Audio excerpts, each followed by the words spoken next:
I don't need it. I don't need it. I definitely don't need it.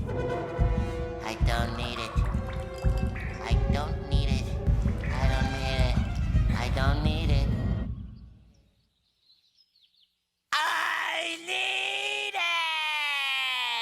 What's up guys, Nolan here, and we finally got what we needed. Tarkov news by way of a Reddit post from the man himself, Nikita. There's a surprising amount of info that we can grab from this post, but first things first, there is no date yet on 12.8 and no dates yet on what he'll be talking about. The closest thing that we got to a date here was when he said 12.8 is not long to wait. This could mean anything from a couple of days to a couple of weeks, so we'll see what happens. Along with 12.8, we'll be getting a big bunch of content and several features, one of which being the handheld compass, and he mentioned the wrist compass will be coming later, so it turns out we will in fact be getting both. There will also be a lot of really good quality of life improvements, bug fixes, etc. Based off of what I know, there could be so much that fits into that criteria. I don't want to speculate too much and get people too hyped, but I'll just mention again that there are a lot of guns in production right now, with the Kriss Vector supposedly coming with 12.8. However, Nikita failed to mention it here, so I'm a little curious about that to say the least. Other than the Vector, there's the UMP45, Chiappa Rhino, and Keltec RFB that I would think could also possibly be ready, but that's speculation. So that handles the gun side of big bunch of content, but I am sure there's attachments and gear that they also have ready to go as well. Now again, with all that we've seen in the past few months, I'm not sure what exactly we will see, but my best guess being armored rigs, since they are starting to work on the customizable rigs now. So there might be some base models of that they would like to expand on in the future, making their way into this patch. Features again could be anything, but my best guess would be something to do with the medical system, since it's been so long since we first saw those tourniquets and quick clot models and animations. He directly mentioned the compass as a feature, so that fills the plural side of that sentence, and we'll wait to hear more on those. The quality of life improvements are almost certainly UI related for both in and out of raid. People have also been asking for a hotkey to ditch backpacks for a while now. It could be that. There might also be some things attached to the hideout as well in terms of crafting, but again, we'll see. Nikita directly mentioned doing a Unity dev review with a team from Unity focusing on optimizing the game and its network. I'm not sure what this means for the switch to Unity 19 though, because he didn't mention what engine version this work was being done on specifically. So it could be either 18 or 19. Hopefully it is 19. Nikita mentioned 90% of the map building team is working on the Streets of Tarkov location, but they actually plan to release one more expansion to an old location before the Streets release. And then he said, you can guess which one. My money is on Factory here, as they've spoken about that being the next expansion after the customs expansion several months ago. This works well for BSG's 2020 roadmap, since they're hoping to have map-to-map travel this year, and since Reserve is their newest full map, they just revamped Customs, and Factory is connected to Customs, literally right next to the expansion area they just did. It works perfectly for map-to-map travel. But hell, with the amount of surprises that they've been throwing at us, it could be Woods too, although Woods did get a slight facelift when they added Sturman. BSG are fighting the good fight against cheaters still, and Nikita mentioned we have been a massive help with our post-match reporting, so keep it up. Rather ominously, Nikita simply mentioned that they were working on other things as well, so I'm excited to find out more there. Lastly, Nikita again mentioned beginning work on the customizable rig system, of which I've been getting a ton of questions whenever I mention it lately. I made a whole video about that already, guys, so check that out if you want to know more. There's been no new info, so it should be completely up to date. I'll leave it linked below. If you want to see or react to the full post yourself, I'll leave that linked below as well. Believe it or not, we've learned a lot from this, and I'm hoping that we see a podcast or something soon from BSG. I still haven't gotten a response on the questions that I sent in, so I'll lightly nudge it to see what happens. But other than that, that's all for today, guys. If you want to learn more about Escape from Tarkov or its development, then you can check out my playlist for it here. If you're looking for people to play with, then you can join our Discord below. If you like this video, then you know the drill. I really appreciate the people who do. Otherwise, I hope you at least learned something, and I also hope you have a nice day. See you guys.